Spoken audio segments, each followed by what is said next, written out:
maupun Satgas Rekonstruksi Rehabilitasi Bencana Pasca Bencana Sumatera. Jadi Sumatera itu kan yang terkena bencana adalah Sumatera Barat, Aceh, dan Sumatera Utara. Nah, sehingga yang dilakukan di sini adalah rapat-rapat terintegrasi nanti adalah dalam rangka memecahkan dan solusi dan percepatan terhadap 3 daerah tersebut. Demikian.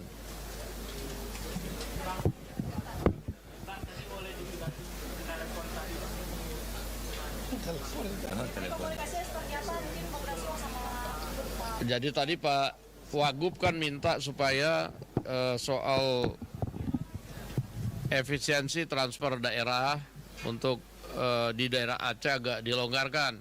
Nah, sehingga tadi Menteri Keuangan minta tolong supaya bisa diambil satu diskresi. Saya tadi cuma menyambungkan hasil pembicaraannya, mungkin Menteri Keuangan yang akan menyampaikan.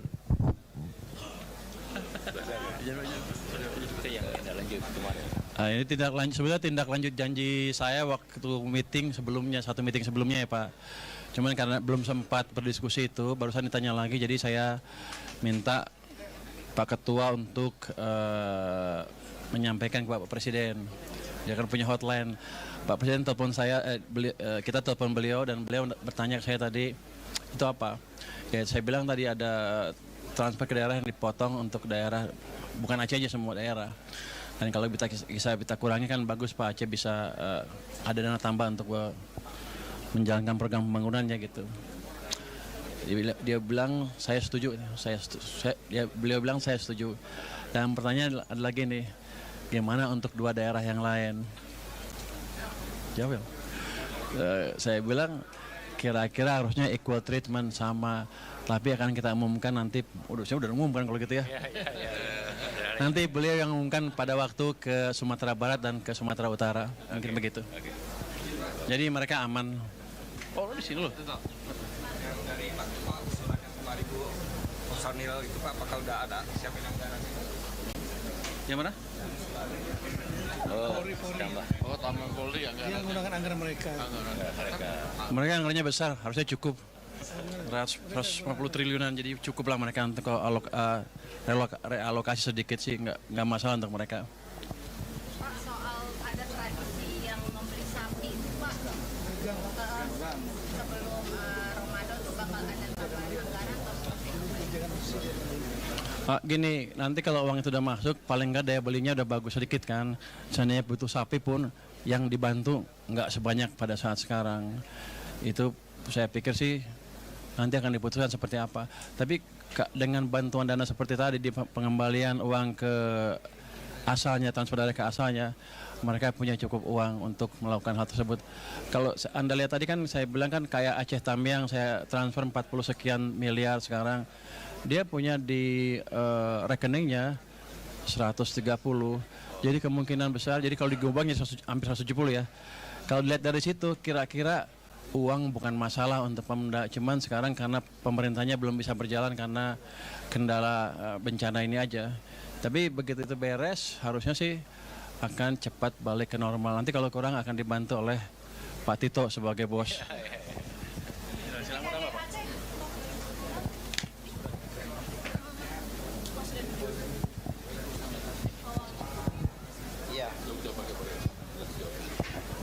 Ya, pertama sekali atas nama pemerintah Aceh, kami 23 kabupaten kota mengucapkan ribuan terima kasih kepada Prof. Dasko dan kepada rombongan Ketua Satgas dan juga kepada Pak Purbaya, yang teristimewa kepada Pak Presiden Prabowo Subianto.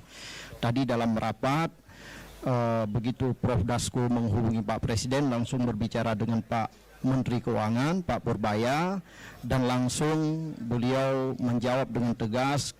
Saya dengar tadi bahwa untuk Aceh dikembalikan. Jadi artinya TKD kita yang selama ini terjadi efisiensi, Pak Presiden sudah mengembalikan, tinggal kami menunggu dan pengajuan berikutnya. Kemudian satu lagi, dalam rapat ini kami cukup luas, banyak hal kami diskusi. Tadi Pak Ketua Satgas, Pak Tito, juga telah memaparkan langkah-langkah kerja ke depan ini, dan beliau mulai hari ini telah berkantor di Aceh sampai hari berikutnya. Begitu. teman-teman wartawan. Kami kembali kepada Prof. Dasko.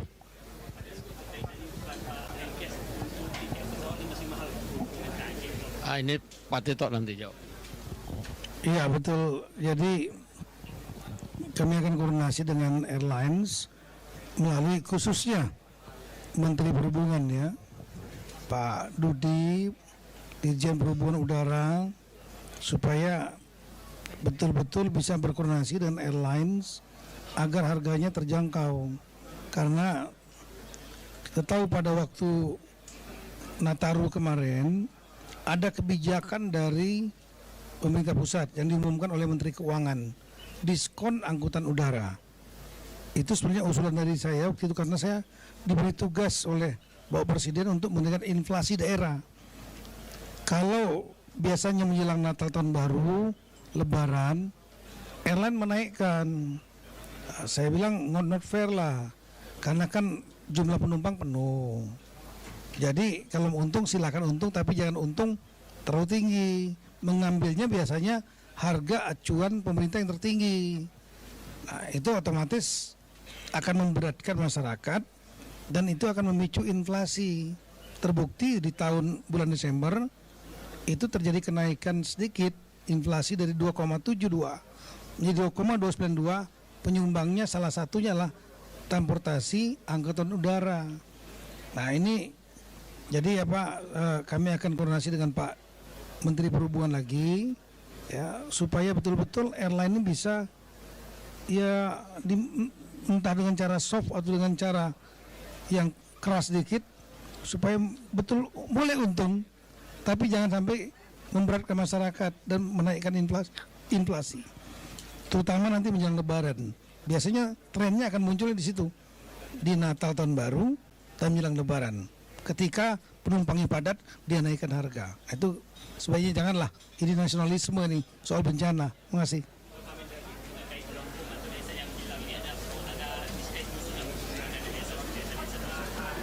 Ya, nanti saya akan koordinasikan, rapatkan, termasuk dengan Menteri Desa, Menteri Keuangan, ya. Otomatis kan nggak bisa disalurkan anggarannya sekarang, karena desanya nggak ada, orangnya juga nggak ada. Sementara mungkin di hold dulu, sambil menunggu mereka relokasi.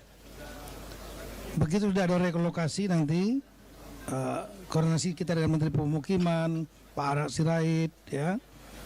Apakah direlokasi satu desa, bisa juga nanti sebagian saja mau pindah, sebagian lagi nggak mau pindah ke tempat yang baru. Mungkin dia punya tanah sendiri yang ingin dibangunkan, sehingga desanya bisa saja membentuk desa baru, bisa saja desanya hilang.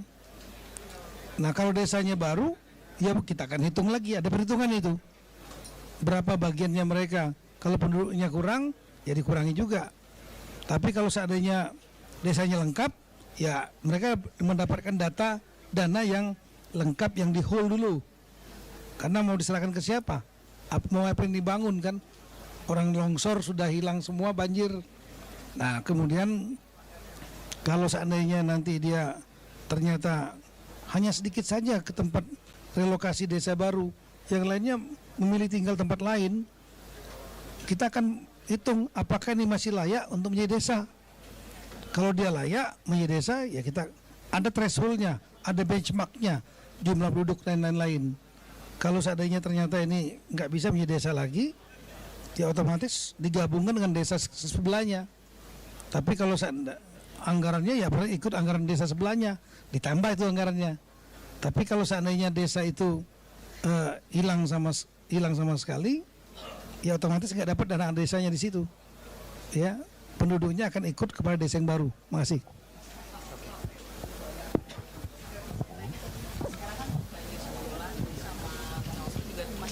Seperti di Gayuruas, di Bener Meriah, dan otomatis jalannya kembali runtuh, jembatan-jembatannya. Sekarang update penanganannya seperti apa ya Pak? Yang terakhir kan kemarin yang runtuh kan ruas Blangkejeren dari Kutajane ya, Medan Kutajane ke Blangkejeren. Alhamdulillah sih pagi ini sudah mulai lebih lancar lagi. Sebenarnya sudah mulai lancar sejak hari Kamis, tapi masih kendaraan terbatas. Tapi pagi ini hampir semua kendaraan sudah bisa lewat, sehingga akses logistik beras, BBM segala macam itu sudah bisa masuk dari arah Kota Cane langsung masuk ke Blangkejeren atau ke arah Gaya Luas. Untuk kemarin saya hari Minggu pada saat Kota Cane Blangkejeren putus itu saya sengaja datang ke Blangkejeren untuk melihat langsung apa yang terjadi, dan saya memang baru sadar bahwa memang yang menjadi masalah memang hulunya ini memang harus kita ada lakukan perbaikan khusus ya di beberapa hulu di Aceh, tidak hanya di Gaya Luas tapi di beberapa tempat yang lainnya termasuk juga di Sumbar dan Sumut. Kita akan pasang beberapa cek dam dan sabu dam. Baik, kemudian nanti kita akan diskusikan ulang dengan Pak Kepala Satgas. Anggaran awal yang kita ajukan 51 kemarin mungkin akan naik. Itu karena kita harus pasang itu supaya manakala terjadi hujan besar lagi di kemudian hari air lumpur maupun kayu yang masih tertahan di hulu-hulu ini tidak akan sampai turun lagi ke kabupaten-kabupaten di bawahnya termasuk ke Tambiang dan seterusnya. Jadi tetap akan tertahan di sabu-sabu dan cek-cek dam yang akan kita bangun. Karena itu kita akan bangun di TNGL Taman Nasional Gunung Luas, Gunung Lauser. Saya sudah bicara dengan Pak Menhub dan insya Allah kita akan patuhi semua aturan dari Kementerian Kehutanan, di mana tidak ada satu material pun dari TNGL yang keluar dari TNGL. Kita pakai material TNGL sendiri. Jadi insya Allah sudah tidak masalah, tinggal nanti akan proses bangunnya secepat-cepatnya. Gitu. Ya, ya, kita tadi izin Pak Ketua, kita tadi sudah sampaikan pada Pak Prof Dasko, juga Pak Tito, dengan arahan Presiden dan Pak Dasko yang kita bergerak cepat, kita sudah usulkan cukup banyak titik-titik di Aceh, Sumatera Utara dan Sumatera Barat yang untuk hunian tetap. Dan prosesnya juga kita sudah siap dengan tim, dan saya pikir acara hari ini sangat efektif karena kita juga udah cari tempat-tempat yang nomor satu secara teknikal aman, artinya tidak banjir, tidak longsor. Yang kedua yang secara hukum tidak bermasalah. Yang ketiga juga itu harus dekat dengan ekosistem seperti dengan ladangnya, dekat sekolah anak-anaknya dan sebagainya.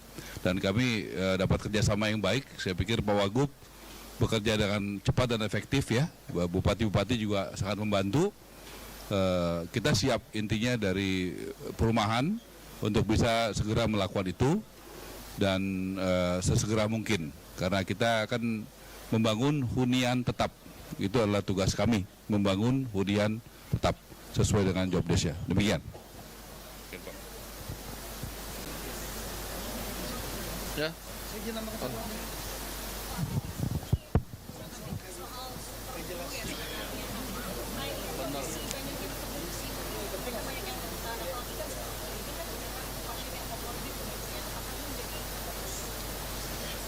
Jadi yang pertama, penyakit yang paling banyak kita sudah monitor. Nomor satu itu memang ISPA, ya ISPA batuk-batuk, bisa superflu, bisa yang lain. Kemudian penyakit kulit sama diare, itu 3 yang paling banyak ya. Nah yang untuk superflu itu atau ISPA atau batuk-batuk pilek itu sebenarnya dengan obat-obatannya ada tuh harusnya bisa sembuh ya. Yang penting kita jaga kondisi kita tuh harus sehat, karena itu bisa dilawan dengan sistem imunnya kita. Ini bukan sesuatu flu baru, ini flu yang sudah lama, jadi daya tahan tubuh kita harusnya sudah tahu. Ini juga bukan flu yang mematikan seperti COVID atau TBC, jadi harusnya bisa diatasi dengan baik oleh masyarakat dan juga petugas-petugas kesehatan yang ada di sana. Ini Pak Tito akan menyampaikan nih soal kayu kemarin.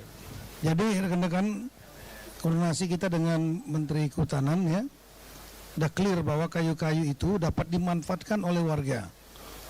Misalnya untuk membangun rumah, pagar dan lain-lain, jembatan, silakan. Yang nggak boleh adalah kayu itu ya diambil oleh perusahaan komersial dan kemudian setelah itu dipakai untuk jualan komersial. Jadi semuanya sepenuhnya boleh dipakai untuk warga, oleh TNI, oleh Polri dan lain-lain sepanjang untuk kepentingan membangun rehabilitasi pemulihan bencana tanpa komersial. Itu aja, masih. Oke, cukup. Terima kasih.